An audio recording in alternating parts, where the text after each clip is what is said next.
Hello learners. तो आज मुलाकात हुई हमारी फिर से एक नई वीडियो में। इस वीडियो में हम देखेंगे प्रोबेबिलिटी के बारे में। हम प्रोबेबिलिटी पूरा बेसिक्स इसका पूरा इसमें हम लोग का कवर हो जाएगा। क्या पढ़ेंगे हम लोग? प्रोबेबिलिटी पढ़ेंगे और ये कुछ टर्म्स जो हमने यहाँ पे लिख रखे हैं इसको यहाँ पर थोड़ा अच्छे से एक्सप्लेन करेंगे जैसे कि आपको कायदे से समझ में आ जाए। तो चलिए स्टार्ट करते हैं। पहले हम प्रोबेबिलिटी देखते हैं कि प्रोबेबिलिटी हमारा होता क्या है।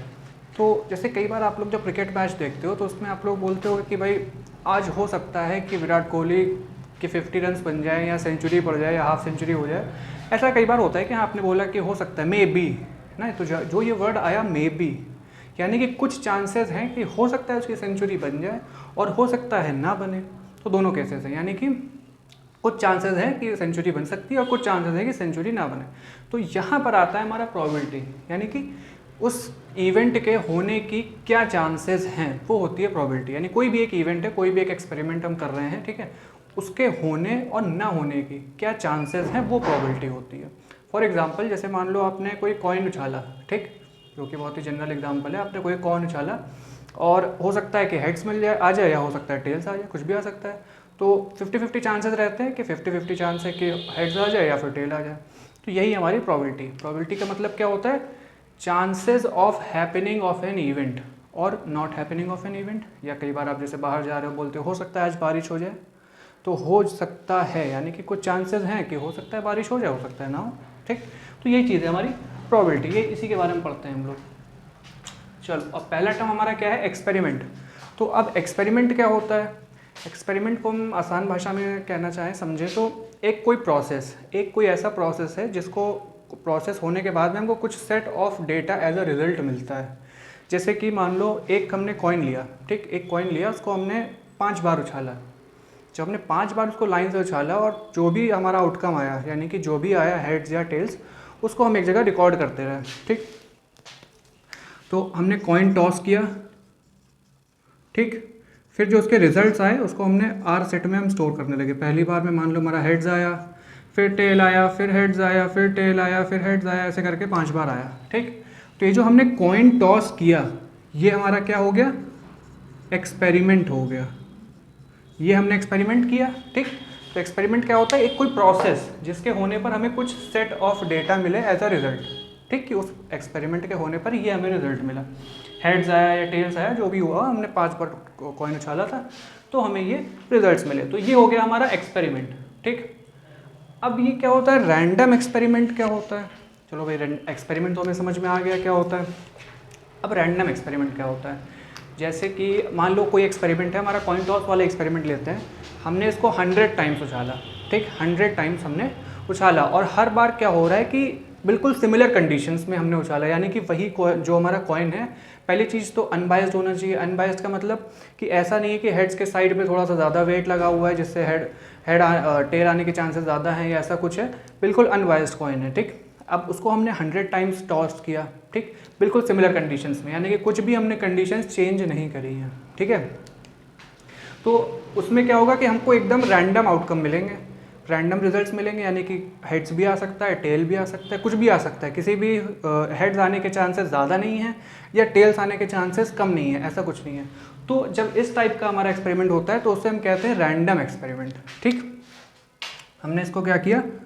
100 टाइम्स टॉस किया, बिल्कुल सिमिलर कंडीशंस में, सिमिलर एनवायरनमेंट में। तो फिर ये हमारा क्या हो जाएगा? एक रैंडम एक्सपेरिमेंट हो जाएगा,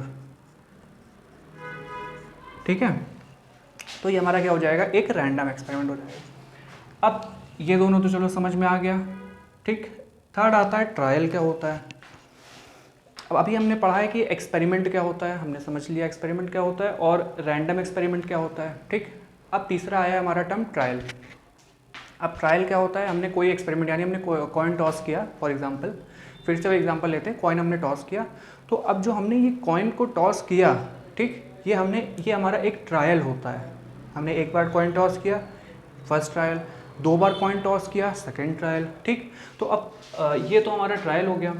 बट जब हमने मान लो फर्स्ट टाइम कॉइन टॉस किया, ठीक, तो उसमें आया हेड्स, तो ये हमारा एक ट्रायल कहा जाएगा, इसको हम ट्रायल कहते हैं और इसको हम इवेंट कहते हैं, ठीक। तो कॉइन टॉस क्या हो गया? हमारा ट्रायल हो गया और जो हेड्स आया है ये हमारा इवेंट हो गया। फॉर एग्जांपल, अगर एक और एग्जांपल ले लें हम लोग कि मान लो एक पैक ऑफ कार्ड्स हैं, ठीक, उसमें से हमने कोई एक कार्ड हमने बाहर निकाला, ठीक। तो अब जो कार्ड हमने निकाला है, ये जो एक्सपेरिमेंट हमने ये जो किया, इसको हम क्या कहेंगे, ट्रायल, ठीक। अब वो कार्ड हमारा कुछ भी आ सकता है। फॉर एग्जांपल मान लो हमने कि पैक ऑफ कार्ड में से, ठीक, हमने जो कार्ड निकाला वो हमारा है एस है, ठीक, एस ऑफ हार्ट्स, ठीक। अगर वो एस ऑफ हार्ट्स है तो अब ये जो हमारा एस ऑफ हार्ट्स आया है ये हमारा एक इवेंट हो गया, और जो ये हमने जो एक्सपेरिमेंट अभी किया, यानी कि जो हमने पैक ऑफ कार्ड्स में से एक कार्ड निकाला, वो हमारा ट्रायल हो गया, ठीक। तो इस तरह से ट्रायल और इवेंट भी हमारे कवर हो गए। फिर आता है हमारा इक्वली लाइकली केसेस। अब इक्वली लाइकली केसेस का मतलब क्या होता है कि केसेस इक्वली लाइकली की मतलब कि किसी भी चीज़ के, जैसे मान लो हम ये कॉइन टॉस वाला एग्जांपल लेते हैं, तो हमने अगर कॉइन टॉस किया, ठीक, तो उसमें हेड्स आने के भी उतने ही चांसेस हैं जितने टेल्स आने के, ठीक। यानी कि दोनों के बराबर चांसेस हैं, ऐसा नहीं कि हेड्स आने के ज़्यादा चांसेस हैं या टेल्स से कम है, ठीक है। तो इक्वली लाइकली इवेंट्स हैं इसमें, यानी कि दोनों में से जो भी आएंगे उनके बराबर चांसेस है, 50-50 चांसेस हैं कि कुछ भी आ सकता है, ठीक। तो इस तरह के जो केसेस होते हैं उनको हम कहते हैं इक्वली लाइकली केसेस। फिर आते हैं म्यूचुअली एक्सक्लूसिव केसेस। अब म्यूचुअली एक्सक्लूसिव केसेस क्या होता है, जैसे कि मान लेते हैं कि हमने कॉइन वाला एक दो एग्जांपल लेके समझेंगे, पहले कॉइन वाले से समझते हैं। हमने एक कॉइन टॉस किया, हेड्स आ सकता है, टेल आ सकता है, एक ही टाइम पे दोनों तो आ नहीं सकते, यानी कि कोई एक ही इवेंट अकर करेगा, या तो हेड्स आएगा या तो टेल्स आएगा, ऐसा नहीं कि दोनों आ जाएंगे, ठीक। तो ये होते हैं हमारे म्यूचुअली एक्सक्लूसिव केसेस, ठीक। एक और एग्जांपल समझते हैं कि पैक ऑफ कार्ड्स में से हमने कोई एक कार्ड निकाला, ठीक। तो अब कोई एक कार्ड निकाला है तो उसमें जो बाकी पूरे हमारे 52 कार्ड्स होते हैं एक पैक ऑफ कार्ड में, तो उन 52 में से कोई भी एक कार्ड हो सकता है, ठीक है। ऐसा नहीं कि एक टाइम पे दो कार्ड हो सकते हैं या ऐसा कुछ भी नहीं है, ठीक। हर एक कार्ड एक बार में एक ही इवेंट अकर करेगा। जैसे फॉर एग्जांपल मान लेते हैं कि अगर हमने कोई एक कॉइन टॉस किया, ठीक, तो क्या क्या पॉसिबिलिटीज़ हैं आने की, भाई या तो हेड्स आएगा या तो टेल्स आएगा। तो ये दो इवेंट्स हो गए हमारे, ठीक। अब इन दोनों में से एक टाइम पे कोई एक ही इवेंट अकर करेगा, एच और टी, ठीक है, कोई एक ही इवेंट अकर करेगा। इस चीज़ को हम क्या कहते हैं, म्यूचुअली एक्सक्लूसिव केसेस। यानी कि अब हमारे ये जो दो केसेस हैं ये म्यूचुअली एक्सक्लूसिव हैं, ठीक है।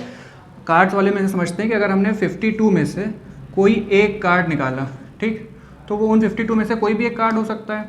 तो हमारे केसेस कौन कौन से बनेंगे, भाई टोटल 52 केसेस बनेंगे, उनमें से कुछ भी हो सकता है, ठीक। तो ये जो टोटल 52 केसेस हैं ये सारे हमारे क्या है, म्यूचुअली एक्सक्लूसिव हैं। क्यों, क्योंकि उनके आने के चांसेस सबके बराबर हैं, ठीक। तो ये होता है हमारा म्यूचुअली एक्सक्लूसिव केसेस, यानी कि कोई उन पूरे 52 केसेस में से कोई एक ही केस एक टाइम पे अकर करेगा, ऐसा नहीं कि एक से ज़्यादा केसेस एक टाइम पे ही अकर करेगा, ठीक। तो ये होता है हमारा म्यूचुअली एक्सक्लूसिव केसेस। फिर आते हैं एग्जॉस्टिव केसेस। अब एग्जॉस्टिव केसेस क्या होता है, एग्जॉस्टिव केसेस का हमारा मतलब हो गया कि जैसे अब भाई कॉइन वाला एग्जांपल लेते हैं, एक कॉइन हमने टॉस किया, कितने केसेस बन सकते हैं, भाई क्या क्या चीज़ें आ सकती हैं, या तो हेड्स या तो टेल्स।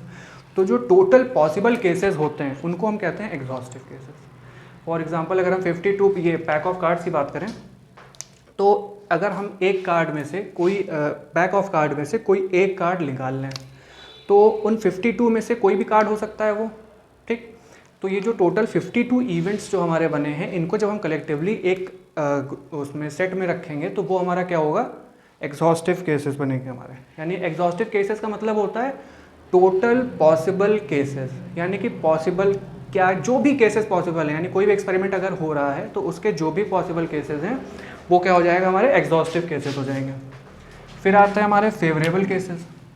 अब फेवरेबल केसेस क्या होते हैं, चलो जैसे समझते हैं कि मान लो हमने दो कॉइन को एक साथ टॉस किया, ठीक। तो अगर हम दो कॉइन को एक साथ टॉस करेंगे तो क्या क्या आ सकता है, भाई दो हेड्स आ सकते हैं, एक हेड्स एक टेल आ सकता है, या दोनों टेल आ सकते हैं, है ना, इतने ही तो हो सकता है, दोनों हेड्स, एक हेड एक टेल, दोनों टेल, ठीक।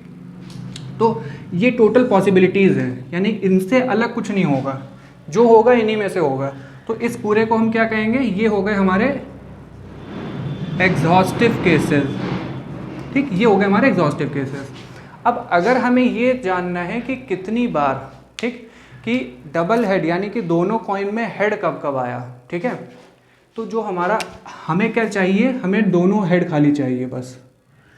ठीक, तो ये हो गया हमारा फेवरेबल केसेस, यानी कि हमारे फेवर में कौन से हैं भाई। हमें किन से मतलब है, हमें उसी से मतलब है कि दो हेड्स कितनी बार आए, सीधी सी बात। अगर हमने 10 बार उछाला है दो कॉइन को, तो दो हेड्स, दोनों कॉइन पे हेड्स कितनी बार आया, हमें ये जानना है। तो हमारे लिए फेवरेबल क्या होगा, सिर्फ दोनों हेड्स का काउंट हमें चाहिए होगा, कितनी बार दोनों हेड्स आए बस। तो ये हो गया हमारा फेवरेबल केस। ठीक, अच्छा अब आते हैं पॉपुलेशन और सैंपल पे। देखो अब जो एक्सपेरिमेंट्स होते हैं, जैसे मान लो फॉर एग्जांपल कि हमें ये एवरेज हाइट निकालनी है, ठीक है, किसी एक शहर में जितने भी लोग रहते हैं, जो भी पॉपुलेशन है वहाँ की, ठीक, हमें वहाँ की एवरेज हाइट निकालनी है। तो अब ये तो हो नहीं सकता कि हम हर एक एक बंदे की जा कर के हाइट मेजर करें, ठीक, उसको हम एक जगह नोट करें, फिर हम टोटल पॉपुलेशन काउंट करें, उनकी हाइट्स को ऐड करें, पॉपुलेशन से डिवाइड करें, जो नॉर्मल तरीका होता है उससे हम एवरेज निकाल लें। ये तो पॉसिबल होता नहीं है। ठीक, तो हम करते क्या है कि हम जो पूरी पॉपुलेशन है शहर की हमारी, उसमें से एक छोटा सा हिस्सा हम उठा लेते हैं, यानी कि एक छोटा सैम्पल। ठीक, जैसे मान लो कि 10,000 की पॉपुलेशन है, ठीक, उसमें से हमने 200, 300, 500 का एक सैम्पल लोगों का चूज़ किया, उनकी हाइट को हम मेजर करेंगे, उनका हम मीन निकालेंगे यानी उनका एवरेज निकालेंगे, फिर उस कंक्लूजन को हम पूरे पॉपुलेशन पर इंटरप्रेट कर देते हैं। यानी कि अगर मान लो कि उस सैंपल का जो एवरेज हाइट आ रहा है वो आ रहा है 5.6, ठीक, 5.6 फीट, तो अगर फिर उसको हम क्या करते हैं, उसको हम ये बताते हैं कि हाँ इस पॉपुलेशन का, जहाँ से भी हमने सैंपल लिया है, ठीक, उस पॉपुलेशन की एवरेज हाइट क्या होगी, 5.6 फीट होगी। तो इस तरीके से काम करते हैं। तो पॉपुलेशन क्या हो गया, यानी कि टोटल पीपल, जितने भी लोगों पर हमें, मतलब जितने लोगों के बारे में हमें निकालना है, जैसे मैं कि हाइट अभी हमें कैलकुलेट करनी थी, टोटल पॉपुलेशन जो कि उस किसी भी सिटी या किसी भी शहर की जो पॉपुलेशन है उसके बारे में, तो वो तो पॉपुलेशन हो गई। अब जिन भी लोगों को हमने चूज़ किया कि उनकी हम हाइट मेजर करेंगे, वो हमारा सैंपल हो गया। ठीक, अब सैंपल में दो चीज़ें आती हैं, एक होता है सैंपल पॉइंट और एक होता है सैंपल स्पेस। सैंपल स्पेस क्या होता है, टोटल सैंपल जो भी हमारा है, ठीक। सैंपल पॉइंट क्या होता है, अब जैसे मान लो कि 10 लोगों का हमने सैंपल लिया है, ठीक, तो 10 लोगों की हाइट हम लिखेंगे एक जगह पे, तो उसमें से किसी एक हाइट को अगर हम उठाते हैं तो वो हमारा सैंपल पॉइंट हो जाएगा, और जो पूरे 10 लोगों को कलेक्टिवली हम बोलेंगे तो वो हमारा सैंपल स्पेस हो जाएगा। ठीक, तो पॉपुलेशन भी हमने समझ लिया और सैंपल भी हमने समझ लिया। ठीक है, ये भी टिक, ये भी टिक। अब हमने आज कई सारे टर्म्स हमने समझ लिए हैं, ठीक है। इनमें से अगर किसी में आपको कोई दिक्कत लगती है या कोई कोई भी टर्म अगर क्लियर नहीं है तो वो आप बिल्कुल कमेंट डाउन करो, हमें कमेंट में बताओ। आज की वीडियो में इतना ही रखते हैं, नेक्स्ट वीडियो में हम लोग आएंगे थोड़ा और आगे प्रोबेबिलिटी में और आगे बढ़ेंगे। ठीक, फिलहाल के लिए इतना ही रखते हैं, सिर्फ अभी तो सिर्फ बेसिक साइंस के कवर, बाकी अगली वीडियो में देखेंगे क्या कर सकते हैं।